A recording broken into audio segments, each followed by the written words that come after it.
శ్రీమాత్రే నమః. ఇవైతే నేను జడబిళ్ళలని స్టార్ట్ చేశానండి. కానీ మంచి బ్యూటిఫుల్ అవుట్పుట్ అయితే వచ్చింది. నెక్ సెట్ చేశాను. వీటిని I shape kundans floral design అయితే పెట్టి బ్యాక్ ఐ షేప్ కుందన్స్ పెట్టేసి కింద లోరియల్ అటాచ్ చేసి జడబిళ్ళలా చేద్దాం అనుకున్నాను. కానీ ఎందుకో నాకు నెక్ సెట్ చేస్తే బాగుంటుంది అనిపించింది. యాక్చువల్గా మా పాప ఫ్రెండ్ ఫంక్షన్ ఉంటే తనకి గిఫ్ట్ ఇద్దామన్నట్టుగా అయితే మేకింగ్ చేశాను అనమాట. ఫైనల్ అవుట్పుట్ అయితే చాలా బాగా వచ్చింది. మా పాపకైతే చాలా బాగా నచ్చింది. నాకు కూడా ఒక సెట్ చేయమ్మా అంది. దీని తర్వాత అయితే అది కూడా చేస్తాను. ఆ మేకింగ్ వీడియో అనేది కూడా పెడతాను. ఇదిగోండి, చాలా సింపుల్గా గోల్డ్ కలర్ బేస్ ఉంటుంది కదా, దానికి B7000 అప్లై చేసేసి ఐ షేప్ కుందన్స్ని 3 లేయర్స్గా అయితే పెట్టాను. నేను 3D ఎఫెక్ట్ వచ్చేట్టు మిడిల్లో క్లిప్ స్టోన్ అనేది పెట్టాను. నేను 5 కుందన్స్ చేశాను. నేను 5 ప్యాచెస్ ఎక్కడ డిస్టర్బ్ అవ్వలేదు. వీడియో ఆన్ చేసేసరికి మాత్రం చాలాసేపు కుందన్ పడిపోవడము, ఇంకా నెక్స్ట్ ఇదిగో ఇలా కదిలిపోవడం అనేది అయితే జరిగింది. మీకు ఇలా ఎప్పుడైనా జరిగిందా అనేది చెప్పండి. ఒక్కొక్కసారి అంతే కదా, మనం క్యాజువల్గా చేసుకుంటూ వెళ్ళిపోతే ఏమీ ఉండదు. ఎవరైనా చూస్తున్నారు లేదా ఏదైనా వీడియో తీస్తున్నాము అన్నప్పుడైతే డెఫినెట్గా ఇలాంటివి జరుగుతూ ఉంటాయి. నాకైతే చాలాసార్లు ఇలాగే జరిగిందండి. ఇదిగోండి, ఇలాగా 8 పెట్టాను. తర్వాత 4 అయితే పెట్టి మిడిల్లో క్లిప్ స్టోన్ పెట్టాను. నా దగ్గర పర్ల్ చైన్ ఉంటే అది వాడట్లేదనమాట. ఆ పర్ల్ చైన్నే పెట్టాను. ఇవేంటంటే ear rings, neck set, next పాపిడి బిళ్ళ. చాలా బ్యూటిఫుల్గా అయితే వచ్చాయి. తనకి ఎలా నచ్చుతుంది అనేది అయితే చూడాలి. మా పాప వాళ్ళ ఫ్రెండ్కి అయితే గిఫ్ట్ ఇద్దామని తనైతే నాకు సబ్స్క్రైబ్ చేసి నా వీడియోస్ అన్నీ చూస్తుందిట. ఆంటీ చాలా బాగా చేస్తారమ్మా అని చెప్పి కూడా అంటూ ఉంటుందిట. నాకు చాలా హ్యాపీ అనిపించింది. అంతే కదండి, మనని పొగిడారని చెప్పి మన పిల్లలు ప్రౌడ్గా చెప్తూ ఉంటే హ్యాపీ ఉంటుంది కదా. ఇదిగోండి, ఇలాగైతే ముందు అన్నీ సెట్ చేసి పెట్టుకున్నాను. నేను ఇయర్ రింగ్ స్టెప్స్ అయితే అంటించేశాను.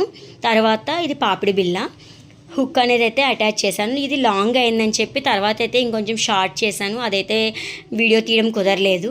అంటే బాగా పాపిడి అంతా వచ్చేసింది. అంతా అమ్మ పాపిడి బిళ్ళ అంత బాగలేదేమో అంటే సరే అని చెప్పి నేను షార్ట్ అయితే చేశాను. చాలా క్యూట్గా ఉంది. నాకే 1 అవర్ పట్టింది. 1 అవర్ 1.5 అవర్ పట్టింది. కానీ ఫైనల్ అవుట్పుట్ చూసాక నాకు కష్టం అంతా అయితే పోయింది. చాలా హ్యాపీ అనిపించిందండి. ఇది మీకు ఎలా అనిపించిందో కామెంట్ సెక్షన్లో చెప్పడం మాత్రం మర్చిపోకండి. ఇది పాపిడి బిళ్ళ.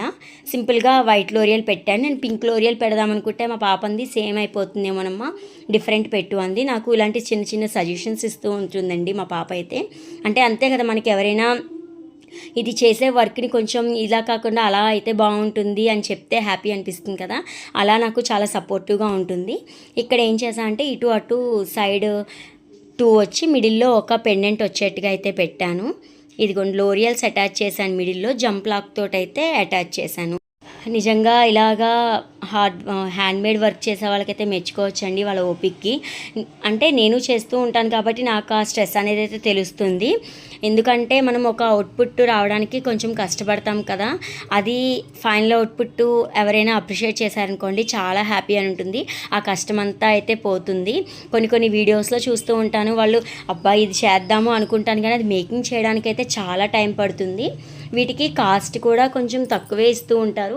ఎందుకంటే హ్యాండ్మేడ్ ఏముంది ఇంట్లోనే చేశారు కదా అంటారు, కానీ దానికంటూ టైం మనం స్పెండ్ చేయాలి కదా. కొన్ని మెటీరియల్స్ అవి తెచ్చుకోవడం అది ఉంటుంది కదా. సో ఏంటంటే ఇవైతే నిజంగా హ్యాండ్మేడ్ వర్క్స్కే ఎక్కువ కాస్ట్ ఇవ్వాలేమో అనిపిస్తుంది నాకు. ఎందుకంటే మన టైం అనేది కూడా దాని మీద స్పెండ్ చేస్తాం కాబట్టి ఇది మన వర్క్కి కూడా మనం వాల్యూ అయితే ఇచ్చుకోవాలండి. సారీ ప్రీప్లేటింగ్ కూడా అంతే. కొంతమంది ఏంటంటే చాలా తక్కువకే చేస్తున్నారంటారు. అది ప్రాక్టీస్ మీద అనమాట. నాకైతే ఫస్ట్ చేసేటప్పుడు 1.5 అవర్ పట్టింది సారీ ఒకటి చేయడానికి. తర్వాత ప్రాక్టీస్ చేస్తూ ఉండగా ఇంకా 20 మినిట్స్లో అయితే సారీ ప్రీప్లేటింగ్ అయిపోతుంది. అలాగా మనం ఏంటంటే ఏదైనా కూడా ప్రాక్టీస్ మేక్స్ మ్యాన్ పర్ఫెక్ట్. చాలాసార్లు చెప్తూ ఉన్న చాలా వీడియోస్లో ఈ మాట. ఎందుకంటే నేను ఎక్స్పీరియన్స్ చేశాను కాబట్టి ఆ మాట అయితే చెప్తున్నాను. ఇదిగోండి, ఇక్కడ మిడిల్లో దానికే లోరియల్ అనేది అయితే అటాచ్ చేశాను. తర్వాత పర్ల్ చైన్ అయితే అటు ఇటు పెట్టేశాను. ఇంకా మనం ఇక్కడే కావాలనుకుంటే చంద్రహారం చైన్ ఉంటుంది కదా, అదైనా పెట్టుకోవచ్చు. నెక్స్ట్ ఇది మనం వడ్డానంలో కూడా పెట్టుకోవచ్చు అండి. చిన్న నడుము అయితే కొంచెం ఎక్స్టెన్షన్ పెట్టుకుంటే వడ్డానంలో వస్తుంది, చాలా బాగుంటుంది. నాకైతే ఫైనల్ అవుట్పుట్ చూసాక చాలా హ్యాపీ అనిపించింది. మా పాపకైతే డెఫినెట్గా ఒక సెట్ అయితే చేసి ఉంచుతా అండి. నాకు ఎందుకంటే నాకే బాగా నచ్చిందనమాట. మీకు ఎలా అనిపించింది కామెంట్ సెక్షన్లో చెప్పడం మర్చిపోకండి. ఇంకా మీ ఫ్రెండ్స్ అండ్ ఫ్యామిలీస్కి కూడా షేర్ చేయండి. ఇక్కడ ఏంటంటే నేను జంప్ లాక్ తోటి వీటిని అటాచ్ చేసేసాను, హుక్ అనేది. ఇయర్ స్టడ్స్, నెక్ చైన్, పాపిడి బిల్ల. ఇంకా కావాలంటే మనం బ్రాస్లెట్ కూడా చేసుకోవచ్చు, వడ్డానము, ఏదైనా కూడా. మనకి ఒక ప్యాటర్న్ వచ్చిందనుకోండి, దాంతో డిఫరెంట్ స్టైల్స్ అయితే చేసుకోవచ్చు. ఇదిగోండి ఫైనల్ అయితే ఇది కంప్లీట్ అయిపోయింది. మా పాపకి పెట్టి చూశాను, చాలా బాగుంది. నెక్స్ట్ నేనైతే ఏఐలో కొన్ని ఫొటోస్ అయితే జనరేట్ చేశాను, చాలా బాగా వచ్చాయి. మీకు ఎలా అనిపించింది ఈ వీడియో అనేది కామెంట్ సెక్షన్లో చెప్పడం మర్చిపోకండి. Please like, share and subscribe my channel. Thank you for watching.